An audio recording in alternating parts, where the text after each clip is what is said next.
Salam l'équipe, j'espère que vous allez bien. Gros match demain pour l'Algérie face à la Côte d'Ivoire, match à 17 h, match très très important. Soit on gagne, soit on rentre à la maison, c'est aussi simple que ça. Pas de calcul à faire, une victoire, une victoire, une victoire. On arrive dans un moment charnière, un moment critique de cette sélection, où Belmadi a continué à aligner quasi le même 11 à chaque fois, un ou deux changements près, forme physique peu importe, etc., etc. Bon, c'est ses choix, c'est les choix du coach. On soutiendra quoi qu'il arrive, même en cas de défaite à la CAN. Euh, mais bon, il y a les barrages qui arrivent et sur là, on n'aura pas le droit à l'erreur.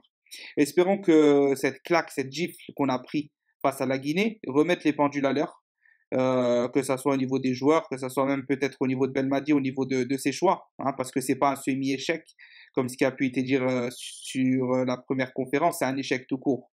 C'est un échec tout court, il n'y a pas de semi-échec, faut pas essayer d'adoucir les mots, faut dire les mots tels qu'ils sont. Et donc, pour moi, il faut qu'il y ait du sang neuf qui soit injecté. C'est que mon avis. Je vous invite, vous, dans les commentaires, à donner le vôtre en tant que supporter, parce que l'Algérie, elle appartient ni à Belmadi ni aux joueurs. Elle appartient à l'ensemble du peuple algérien. Et tous les supporters ont toujours donné leur avis sur la sélection et ont toujours soutenu, que ça soit avant et après. Et on sera toujours là, quoi qu'il arrive. Mais en tout cas, je vais vous donner ma compo, ce que j'aimerais voir, pourquoi, je vais donner mes choix. Je vous invite à faire de même en commentaire. Un grand merci à tous ceux qui sont abonnés récemment, tous ceux qui sont là depuis toujours, qui like, qui commentent, qui donnent de la force. Un grand merci à vous. Et ce soir, on sera, Inch'Allah, en live toute la nuit, je précise, comme la dernière fois, parce que vous étiez nombreux, vous avez aimé, et ça vous a fait déstresser, etc. Et là, avant le match, je sais qu'il y en a beaucoup qui vont être stressés. Donc, ceux qui voudront passer le temps ce soir avec moi, je serai là. À minuit, Inch'Allah. Bref, composition d'équipe. Raïsem Bolhi. Ce que j'aimerais voir, je précise pas ce que Belmadi va faire, ce que j'aimerais voir. Raïsem Bolhi, Bedran Mandi. Classique, Ben Lamri sûrement blessé. De toute façon, même s'il serait là, je préfère voir Bedran, une paire qui est en train de monter en puissance au fur et à mesure des matchs. Ben Sebani à gauche, parce que Ben Sebani ne fait jamais de mauvais matchs. Il peut faire des matchs moyens, mais il fera jamais de mauvais matchs. Ben Ayada à droite. Alors oui, Mahrez a été l'homme du match contre la Guinée, hein. Pour moi, il n'y a pas de débat dessus en termes d'intensité et de motivation. Mais là, ça fait 3 matchs qu'il joue, alors qu'on sait qu'il peut se blesser à tout moment. Je pense que maintenant, sur ce match-là, il faut l'utiliser dans un autre registre. Dans un autre registre, c'est pour ça, laissez finir la vidéo et vous allez comprendre. Ben Ayada à droite, guerrier, solide. Arrêtez de me parler de la vitesse de Zaha ou je sais pas quoi. Ben Ayada va le museler. Vous inquiétez pas, sur ce point-là, j'ai totalement confiance en Ben Ayada. Ben Debka au milieu. Benasser, Zorgan. Le milieu Ben Debka en sentinelle, Benasser, Zorgan en relais. Je sais que tout le monde va me dire, oui, Zerouki. Zerouki, malheureusement, sur ce genre de terrain, dans les duels aériens, je pense pas qu'il sera apte à courir de la même façon qu'un Ben Debka, à cravacher de la même façon qu'un Ben Debka. Et c'est pas une question de niveau, c'est une question de terrain, c'est une question d'intensité de match, c'est une question de physionomie de jeu. Tout simplement. Tout simplement. Ce n'est pas une question de niveau. Je pense que c'est ce qu'il y aurait de mieux à faire sur ce genre de pelouse, sur ce genre de rencontre, sur ce genre d'intensité aussi. C'est ça, ça va être très très important l'intensité. Et Ben Debka, on sait le coffre qu'il a. Zorgan Benasser, Benasser toujours dans son registre. Et Zorgan, pour moi, c'est le milieu qui fera la différence sur ce genre de match si elle doit être faite. Ounas à gauche, Slimani devant, Mahrez à droite. Sortie de Belaïli sur ce match. Pas parce qu'il n'est pas bon, pas parce qu'il est pas au niveau, etc. Il y a une baisse de régime, mais il y a surtout une baisse de capacité physique. Je pense qu'il faut le mettre sur le banc pour lui donner un petit coup de boost psychologique pour lui faire comprendre que c'est pas, peu importe ce qu'il va faire sur le terrain, qu'il sera titulaire.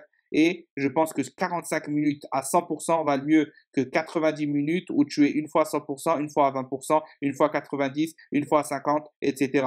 Vaut mieux 45 minutes pleines de Belaïli en fin de match pour pouvoir débloquer la situation au cas où. Slimani Ounas, pourquoi? Parce que les deux s'entendent à merveille, s'entendent à merveille, très très bien. Je pense que c'est l'occasion de les mettre les deux ensemble et que ça risque de faire très très mal. Ounas peut jouer à droite, à gauche, en 10 derrière l'attaquant. C'est pas un problème pour ce genre de joueur qui a tellement de potentiel, tellement de capacité technique. Il n'y aura aucun problème. Mahrez, faut le laisser. Certes, il y a des manquements, repli défensif non fait, etc. Mais là, c'est le match de la CAN. C'est le match de la CAN. C'est celui qui peut débloquer la situation à n'importe quel moment. Et je pense qu'il va peut-être le faire demain, c'est possible. Voilà. Au niveau des remplacements, ben, c'est très simple. Belaïli, j'en ai parlé. Attal, pour moi, je le vois rentrer les 15 dernières minutes à droite à la place de Mahrez. Je l'avais déjà dit dans la liste, hein.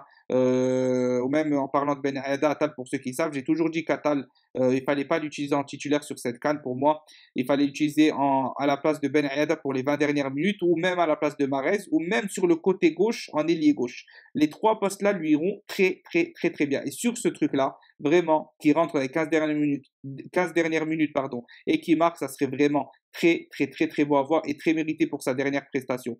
Amoura à la place de Slimani vers les 20 dernières minutes. Amoura, franchement, c'est le genre de joueur que j'attendais sur cette CAN, mais je pensais qu'on ferait une CAN plus simple. Je pensais qu'il y aurait plus d'entrée d'Amoura, qu'on verrait des choses, mais malheureusement, Belmadi s'obstine pour moi avec un Bounjer, Slimani, Bounjer, Slimani, les deux en même temps, les deux en même temps. Ensuite, on revient à un.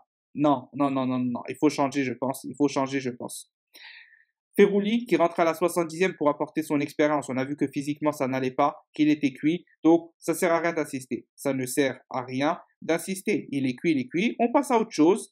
On peut mettre d'autres titulaires. Ferouli rentre 20 minutes à apporter son expérience, son intelligence de jeu, jouer simplement. Et c'est là, c'est sur ce genre de match qu'on peut l'attendre, comme quand il est rentré face au Burkina. Il n'a pas commencé titulaire et il était peut-être le meilleur sur la pelouse en seconde mi-temps. Zerouki à la 80e seulement si il y a le bus derrière et que c'est bloqué. Moi, je vois Zerouki rentrer et utiliser sa frappe. Je pense que si ça ne veut pas rentrer avec un Slimani, après on change à Amoura, on a Ounas devant de la qualité, on fait rentrer Belaïli en deuxième période, on a un Mahrez, on a un Atal qui rentre dès le début, on voit que ça donnerait en bout de 5-6 minutes, il faut faire rentrer Zerouki. Zerouki, consigne simple, lui donner la balle au bon endroit pour qu'il frappe. Créer des ouvertures, créer des frappes pour qu'ensuite peut-être même les défenseurs se jettent sur lui quand ils voient qu'il va commencer à essayer de frapper une fois, deux fois et ça va libérer des espaces pour Mahrez, pour Atal, pour Belaïli, pour ceux qui seront sur le terrain le moment venu, pour Amoura et je pense que c'est vraiment ce qu'il y a de mieux à faire.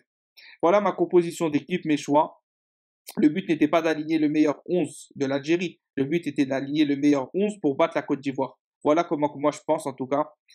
N'hésitez pas à me dire dans les commentaires ce que vous voyez. Ça, c'est très important. J'aime débattre avec vous. C'est le but des vidéos. C'est pas juste que vous m'écoutiez et que vous réagissez pas. Sinon, ça n'a aucun intérêt. J'espère une victoire de l'Algérie demain. J'espère que Belmadi se remettra en question.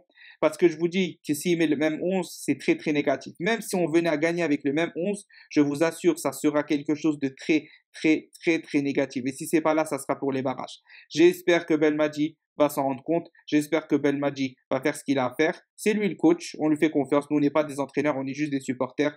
Mais en tout cas, on a eu raison sur pas mal de points. Les vidéos sont toujours là pour le prouver. Vous pouvez remonter à 6 mois, 7 mois, même à 1 an sur certaines choses, même à 2 ans sur certaines choses. Mais voilà, ça c'est juste une petite aparté, entre guillemets. Et quoi qu'il arrive, soutien au coach, soutien à l'équipe nationale, one, two, three, viva l'Algérie. On espère une grosse victoire, une grosse victoire face à la Côte d'Ivoire qui redonne le moral et qui nous remet dans la compétition. Allez, portez-vous bien, passez une bonne journée. Le match c'est demain à 17h. Ce soir live vers minuit, Inch'Allah. Salam l'équipe.